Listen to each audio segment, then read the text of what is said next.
Diz aí, meninos, bora para João Guimarães Rosa. É um cara que é difícil discutir, né? Ainda mais em vídeo e tão curto, porque ele é tão essencial. Nós poderíamos ficar tanto tempo aqui discutindo um sujeito extraordinário como Guimarães Rosa, que valoriza aquilo que chamamos de um sertão universal. Mas como pode? Como pode existir um sertão que é universal? Qual é a lógica disso?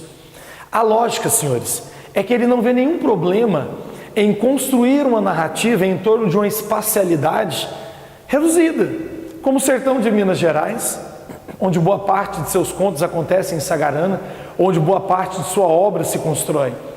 Só que o que vocês precisam perceber é que esse sertão não é o espaço como protagonista somente.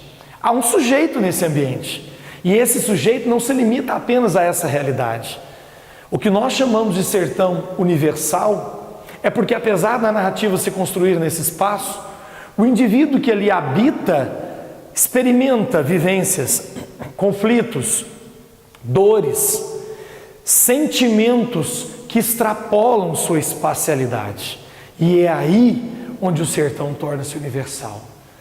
Não me interessa se o lugar é interior da Bahia, interior de Goiás, interior de Minas, interior da Rússia, interior da China.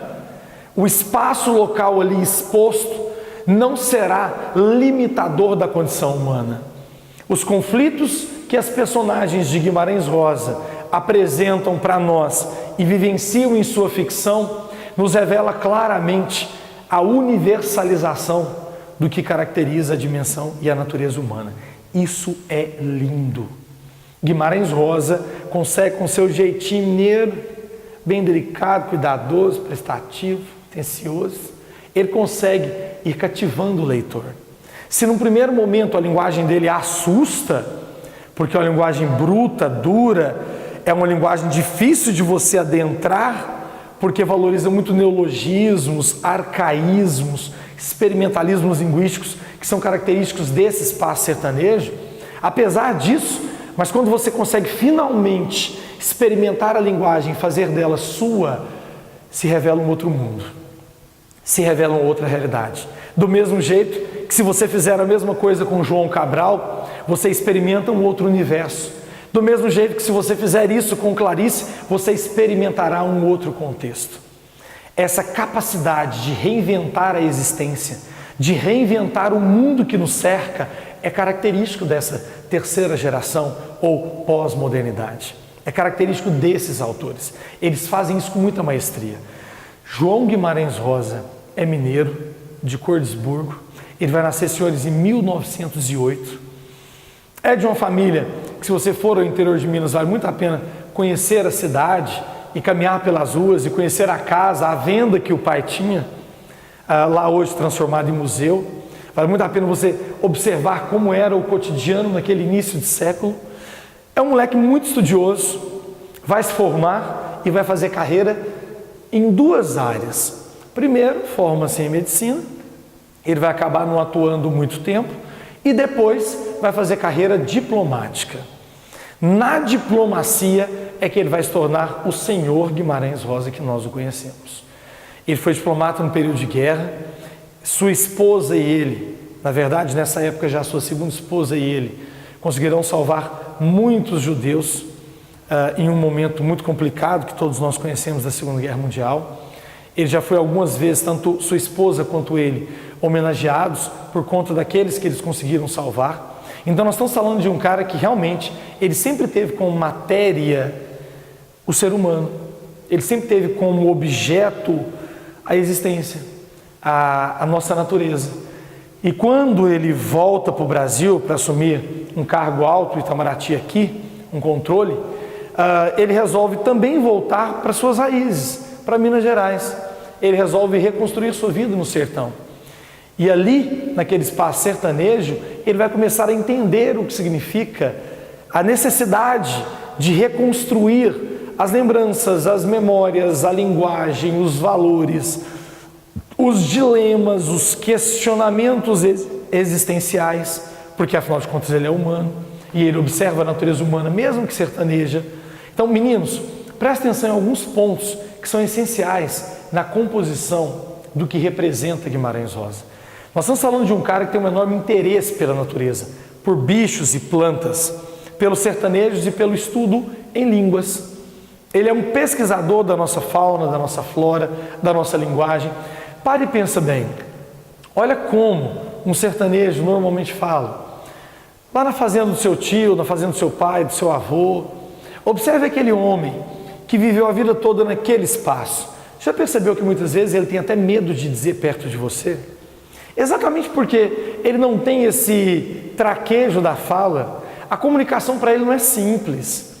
A comunicação para ele tem a função de dizer e ser ouvido, mas ele não tem a habilidade. Lembram-se do João Cabral de Melo Neto, a educação pela pedra, a palavra dura? Pois é, ele vai pesquisar esse linguajar, ele vai pesquisar esse universo específico da fala e ele vai reinventar essa fala. Aqui, senhores, a necessidade quase sempre de usarmos um dicionário roseano, porque sua linguagem tem muita propriedade. Sua pesquisa quer resgatar aquilo que com certeza o tempo iria se fazer perder, que é o jeito de ser do homem sertanejo de fato. É um autor que valoriza muito a mistura da fantasia e da própria realidade. Ele mescla esses elementos. A Terceira Margem do Rio, um conto lindo, vai falar disso. Ele gosta muito de valorizar essa recriação da fala do sertanejo, que eu citei agorinha para vocês, também como uma tentativa de reconstrução do sentido da existência condicionada àquela realidade. Por isso que os neologismos, a recriação, a invenção de palavras, tudo isso serve como ponto de partida para a construção do jeito de se falar sertanejo. Ele gosta de mostrar essas expressões particulares, porque quando ele funde essa linguagem, esse espaço, a realidade, a fantasia e essencialmente a espiritualidade, esse universo místico do sertão, ele acaba recriando o mundo. O sertanejo é um ser por natureza místico, muito vinculado à sua realidade, mas muito vinculado à religiosidade que se faz presente todos os dias. A crença em rezas, em orações, em benzições. Ah, professor, isso tudo é balela, isso tudo é mentira, é bobagem. Indiferente de sua crença, indiferente dos seus valores, isso que eu estou dizendo fez parte e faz parte do universo sertanejo, enquanto espaço que gira em torno da figura do sujeito, que constrói a figura do indivíduo. Então, assim, nossas crenças, nós não podemos manifestá-las ao analisarmos autores como esse, porque isso nos prejudicaria. Na prova do Enem, ou em quaisquer vestibulares, nós temos como referência aquilo que está sendo proposto e não o meu juízo de valor sobre aquilo. Por isso a ideia da espiritualidade aqui é tão presente. Não é aquela espiritualidade simbolista que valoriza a transcendência, tendo como referência apenas a alma. Não. É uma religiosidade mais vinculada à própria realidade. Ela é mais vinculada às relações do cotidiano. Tem a ver com a benzição, tem a ver com o corpo fechado, que inclusive é o nome de um conto dele. Tem a ver com as coisas que nos cercam nesse espaço. Nós construímos o universo sertanejo tentando fazer experiências partindo de uma dimensão existencial muito mais profunda em Guimarães Rosa. Guimarães Rosa não é o cara que apenas nos faz ver, ele é essencialmente o cara que nos faz sentir. Ele quer que consigamos sentir aquilo que significa existir. É autor de obras célebres, Sagarana indiscutivelmente é uma das mais importantes, Primeiras Histórias, Terceiras Histórias, Manuelzão e Miguelim, histórias fabulosas. É dele também um dos romances mais impressionantes da literatura, que todo mundo conhece, como a história do famoso Riobaldo e Diadorim. Lembram-se? Grande Sertão, Veredas. Presta atenção um pouquinho nisso daqui que eu vou te mostrar sobre a reinvenção do regionalismo a partir dos olhos de Guimarães Rosa. Ouçam o que ele mesmo disse. Meus livros são simples tentativas de rodear e devassar um pouquinho o mistério cósmico. Essa coisa movente, impossível, perturbante, rebelde a qualquer lógica, é que é chamada a realidade dos seus livros, que é a gente mesmo, o mundo, a vida. Antes, o óbvio que o frouxo.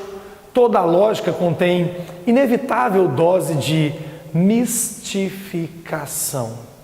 O místico talvez seria uma das palavras mais importantes nessa construção de Guimarães Rosa, no que Guimarães Rosa representa.